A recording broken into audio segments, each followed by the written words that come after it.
Hey, fifth graders. All right, again, we're reading Soup, and this is chapter 6. It's A football valve is hard to find. So it's kind of the picture's over the crease there, but they're trying to pump up the football, it looks like. All right. Mom? Yes? Where's my valve? Your what? My valve, my silver blow up valve. I just can't seem to find it. Well, I don't have it, Robert. I don't even know what a valve is. It's silver. It's to blow up my football. Look, all the air leaked out of my ball, and it won't kick worth a hooey. Soup's here. We want to play football, but we can't until we find my little silver valve. Why don't you ask Soup if he has a valve? I already did. Soup said he used to have one, but it disappeared. His mother helped him look this morning, but she couldn't find it either. We've got to find one, or we can't play football. Please help look. Can't you see I'm baking biscuits? Whenever you lose something, it's always when my hands are white with flour. Hurry, Mom, Soup's waiting. Well, I'd hate to keep Soup waiting. Someone as important as that. All right, where did you have it last? Have what? Your football. Soup's got that, but it needs air. What you have to find is my valve, please. Can't you blow up your football without a valve? No, it's what you put the air in with. You used to have a football that had laces like a shoe. All you did was untie the laces and blow up the ball with your mouth through a little rubber stem. That kind is old-fashioned. The new kind blows up with a valve. But I guess you lost the valve. I didn't lose it. I never seen your valve. What color is it? Silver.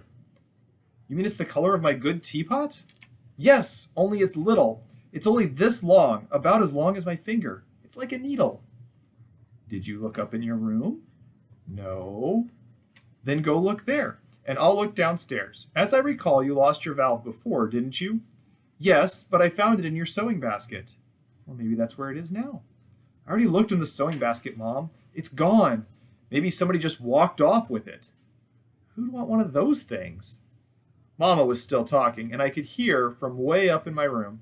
The valve was not under my bed, nor in my chest of drawers. I looked up on my closet shelf. No valve. My throat was starting to tighten. Suppose we really couldn't find it and it really was lost. Or worse, some careless or unthinking person had stumbled on it and thrown it out. How could anyone do that? Is this it? My mother's voice rang out like a shiny beacon in a darkened world, a lighthouse upon desperation's lonely and rocky shoal. I almost broke both ankles jumping down the stairs, and there was Mama holding my silver football valve. You found it! Yes, I found it in the pocket of Aunt Carrie's apron. Robert, you are just going to have to take better care of your things. Learn to have a place for everything. That way you'll always know where your valve is. I will. Where's the pump? Isn't it out in the shed? Oh, I remember. Soup's got it. We were trying to blow up the ball without a valve. It doesn't work. Soup brought the pump into the kitchen from the back porch. We screwed the tiny barrel of silver into the thread of the pump hose. It was ready to be inserted into the football. You have to wet it first, said Soup. I know. I put the pointed end of the valve, the one with the little air hole on the side, on my tongue and licked it several times. It tasted like silver. When somebody's mother blew up a football, she'd never wet the valve until we reminded her it was part of the ritual, and then she'd never lick it. Instead, she always wet the valve under the cold water tap. Mothers didn't seem to understand that the best part of finally finding your valve to blow up a football was the taste of silver. There is no taste in the world quite like it. It's the taste of an early morning in September, a Saturday when there's no school. The fields are still wet with morning, and some yellow leaves are already sprinkled on the pasture dew. The taste of a silver football valve is all that and more. It's the flavor of knowing that you had a pal like Soup, who was just as anxious to boot that old ball as you were. Neither one of us could kick it 20 feet, but that was no matter. What mattered that it was autumn and Saturday. Soup was holding the ball, and I was working the pump with Mama helping. I was afraid we'd put too much air in the ball and it would explode. That's why Soup held the expanding ball. I stopped pumping. More, said Soup.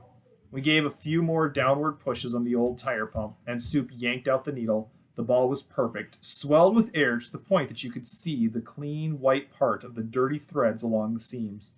Let's go, I yelled. Yowie! Yelled Soup. Not so fast, said Mama. You left your valve in the pump. I'll get it later, I hollered over my shoulder as Soup and I headed for the open meadow of flat grass. As we ran, we threw the ball back and forth, dropping it almost every time. It sure felt great to be alive on a Saturday morning. Like the whole world knew it was Saturday and there was no school. It was cold and clear, and the sound of a badly kicked football punctured the air. The wind was as ripe as apples, so full of fall that you could almost bite every breath. I could still taste the silver. All right, that's the end of that chapter. The next chapter is called A Barrel of Chicken, so you've got that to look forward to. Have a good day.